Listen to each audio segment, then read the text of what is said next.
Hey guys, and welcome to another episode of Watch Out. I'm your host, Drew Pizzulo, and guest starring with me today is Charlie Duffy. You remember him from previous episodes. Today we're actually going to talk about a brand that most people like, and particularly one that's Charlie is going to tell you about, a very famous TV star. And we're actually both wearing the watches today, and we'll show it to him. Both of you, probably everybody who watches this channel should know Oris.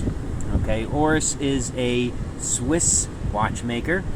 Very popular. They've gotten more popular in the past 10 years. A lot of advertising. Have you ever seen the the left field wall of Yankee Stadium? Yeah, it's left field. It's right by the left field foul pole. It's up on the upper deck, right by the foul pole, down the third baseline. They have a nice advertisement there.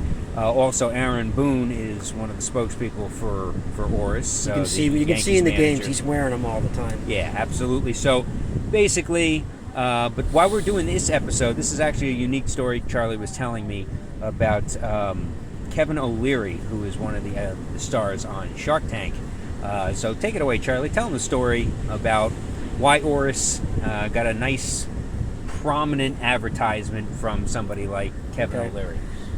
Yeah, I was watching a YouTube video, and you can all see this. I'm not sure if any one of you out there who are watching this video are familiar with a guy named Teddy Baldessar. He's a famous watch YouTuber, 800,000 subscribers or whatever. But he has a lot of really nice watch reviews, and he just set up a store in Cleveland, so he's doing real well. I like him. I subscribe to him, and this was probably maybe a year and a half ago or something. I can't remember exactly when, but he actually met up with Kevin O'Leary, who I'm sure you all know from Shark Tank, very famous investor. And Kevin O'Leary is a big watch guy, in case any of you don't know. I mean, he makes Drew look positively entry level with his watch collection. I mean, he's got. Then again, he's a billionaire, everything. so Yeah, he's got everything. But he's a real serious, like, hardcore watch guy. And so Teddy met up with Kevin O'Leary, and they were in a watch store down in downtown Manhattan. And I'm sorry, I don't remember the name of it, but they sell all the big brands. And so they did a collaboration together, and each one of them, Teddy and Kevin O'Leary, had to pick 3 watches. One which would be an everyday, like, wear it every day kind of watch, not too expensive, not too exotic. Another one would be like a mid-level sort of, kind of Rolex-y type of level watch, and then the other one would be like a go over the moon and spend all the money you had and just be completely crazy and be a total baller and snort your cane through all the $100 bills kind of watch where you just don't care about it. And what was interesting about Kevin O'Leary is for his entry-level watch, he picked an Oris Big Crown. And Teddy said, very interesting. And what happened with Kevin was he said, yeah, this would be my beater, which is really kind of a backhanded compliment because Oris is a literal beater. I mean, you can wear them every day. Like, they're rugged watches. They're not fragile. They don't break. They work well. I mean, you can wear them every day doing everything, but they're not so expensive such that if you lose it or if you break it or something happens to it that you're not going to cry. I mean, like with a Rolex that's $10,000, $12,000, $15,000, you don't want to have the thing destroyed. But if it's an Oris Big Crown for $2,000, $1,800, $2,500, especially for Kevin O'Leary, you're not going to care. But it was really kind of interesting that he picked Oris as his beater. Kind of an interesting backhanded compliment. And it's a great endorsement, because of all the beater type watches in that category that you could actually pick. I mean, you have your fill. I mean, you could have picked Grotto, you could have picked Longines, you could have picked, a variety of other ones, Hamilton, I'd go on and on. But he picked Oris, and that is a great compliment for him to know. Obviously, Oris has a long history, but in the same aspect, because Oris does some different things in the industry that other watch companies do not. I mean, especially in terms of their own movements, okay? And these days, they make their own movements and different versions of their own movements, because most of the industry uses movements like Sellita and ETA, or ETA, as people like to call it, or Ronda, any of those types of movements in the Swiss industry. And Oris found a way to do it themselves and do it in their own spin and their own version. but they do last a long time. I mean, take the watches that we have on right now. Okay, this is the TT1 series. Yeah. Okay, and to be totally honest with you, I mean, these are not old. I mean, these are pretty old. I mean, these are like late 90s, early 2000s. I mean, these are like 15 to 25 years old. That's old for a watch. Okay, usually most people have watches for 5 to 10 years and then they're done. Okay, but you're talking about watches, and these are divers' watches. Yes. But they do, and like Kevin O'Leary says, they are beater watches. You can put them through anything. I mean, this one has been put through the ringer, and I'm not even its first owner. I can just tell by the bezel. Yeah. It's been put through the ringer with all the scratches and scrapes and everything else like that. But it keeps rolling. And that's... I can assure you, I'm going to take this watch into the ocean out there after we're done with this at some point. So we'll take it for a test drive and break it in. And why Oris is attractive to most people, not just because they have different sizes, they have a lot of different colors, and they have a lot of different materials that they use. Like, for instance, this is stainless steel, your classic stainless steel, but this one's made of titanium. Titanium, yeah. I got lucky with this one. You found this one. I got really lucky on this one. This was a steal. Absolutely. And what they're able to do, and what we were talking about earlier today, is that even the older watches and the TT1 models, they're able to switch out the bezels, okay? Because these come off with a certain tool, and you can change the color of them. They're interchangeable, kind of like a Rolex style, which is why people like to customize the Rolex. You can customize your Oris, especially in the older models, the way you want.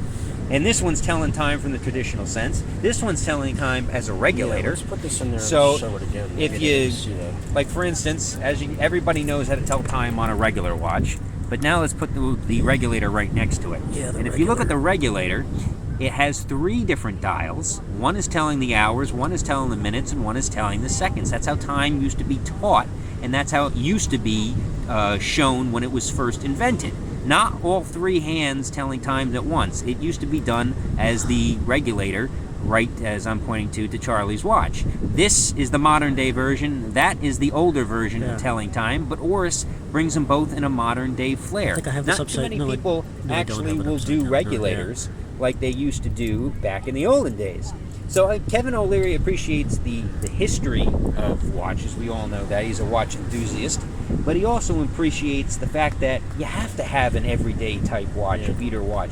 And like Charlie said, it's like a backhanded compliment, but it's a great compliment. No, it is. And the funny thing about it, we were just eating breakfast before, and he said, "Oh yeah, beater." You used the word beater, and I was like, it just jarred my memory. And Kevin O'Leary said, "Yeah, my Oris.